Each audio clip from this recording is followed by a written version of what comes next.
Thank you for joining me today. It's Brian Gubernick, and welcome to the No Days Off podcast, where we believe that every single day brings a new opportunity to get better.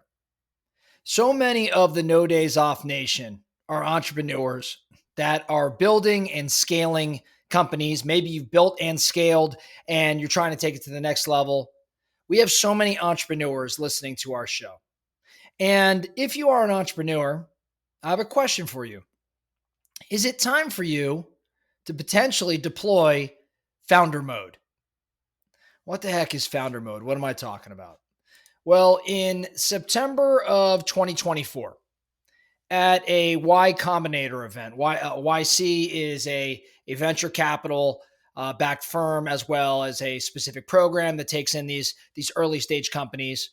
Well, at that event, a guy named Brian Chesky, who is one of the founders of Airbnb, he gave a talk to the audience that day around how he was building Airbnb and the conventional wisdom, the guidance he had gotten as he was building Airbnb was that he had to run the company a certain way in order for it to scale.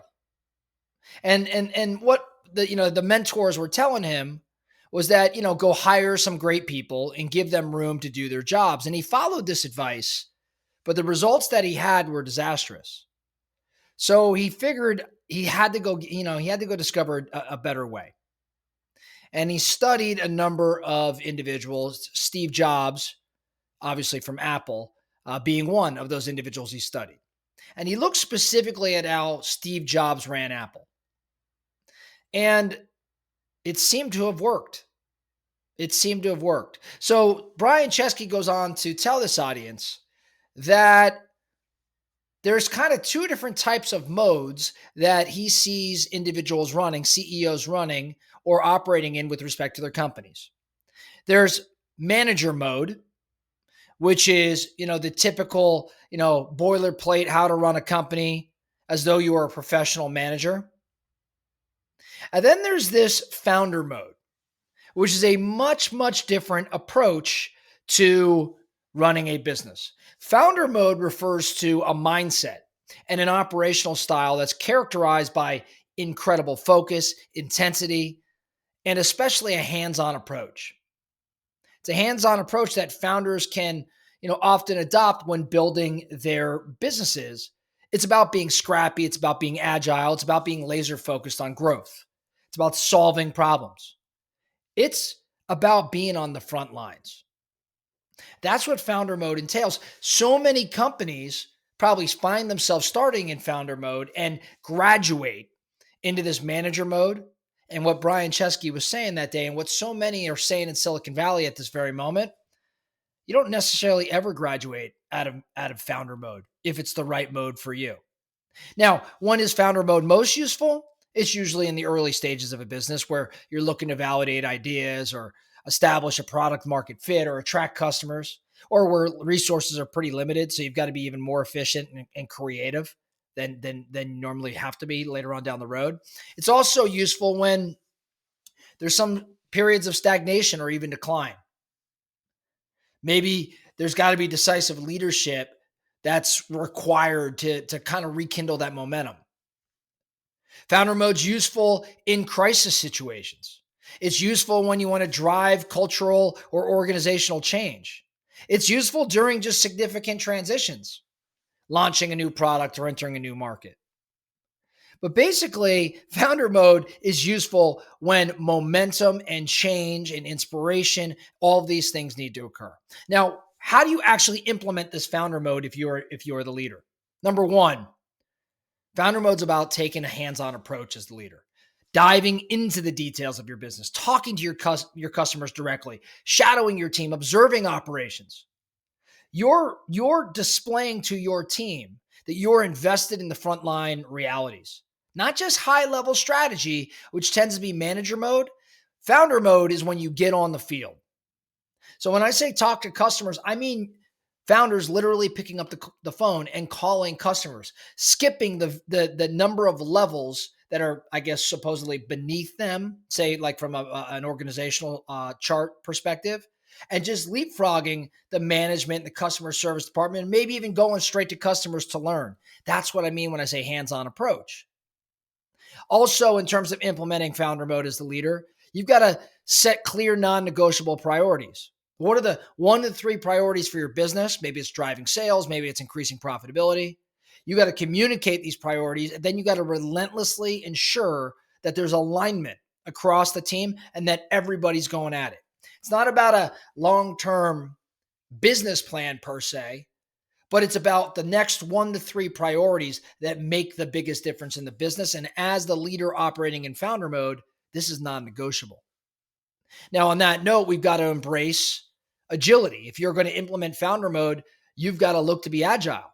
You're making decisions quickly, you're iterating, you're adapting.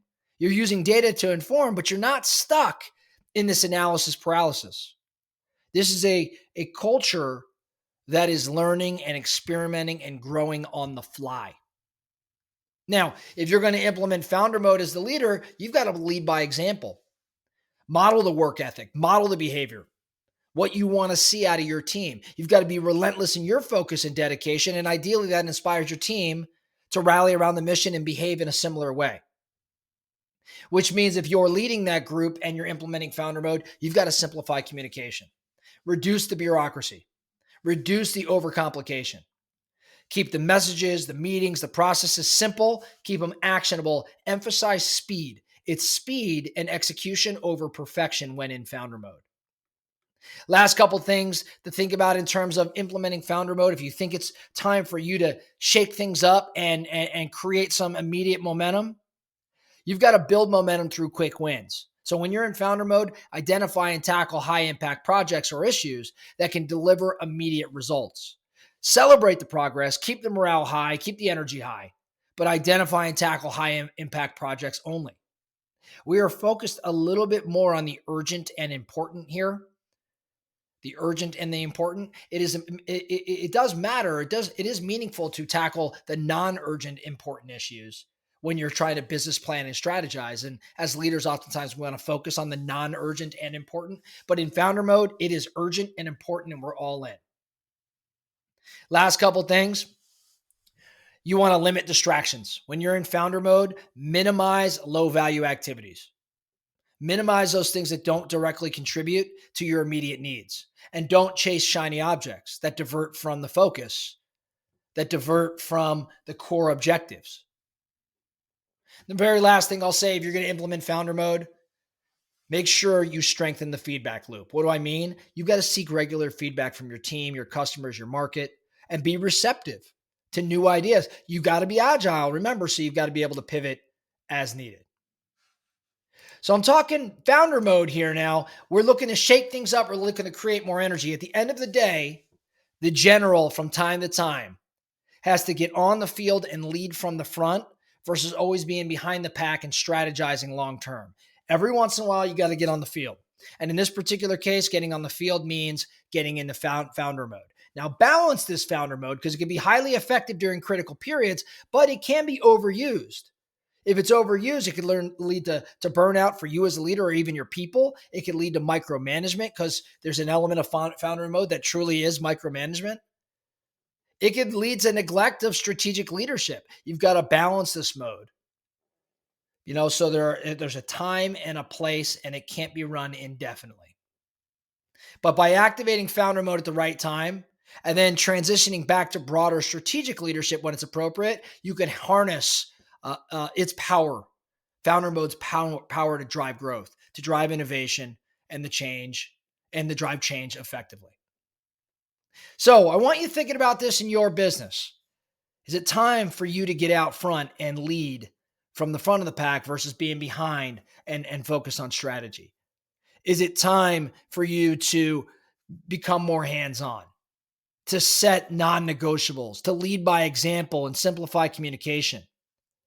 Build that momentum through quick wins, limit distractions, and have a feedback loop. Is it time that you just get hands-on and run? That's the focusing question for you today. What would it look like for you to get into founder mode in your world? And how would that change some things with respect to your business and how it proceeds forward? That's all I have for you today, the No Days Off podcast. Thank you so much for listening. And remember, every single day brings a new opportunity to get better. So let's get after it.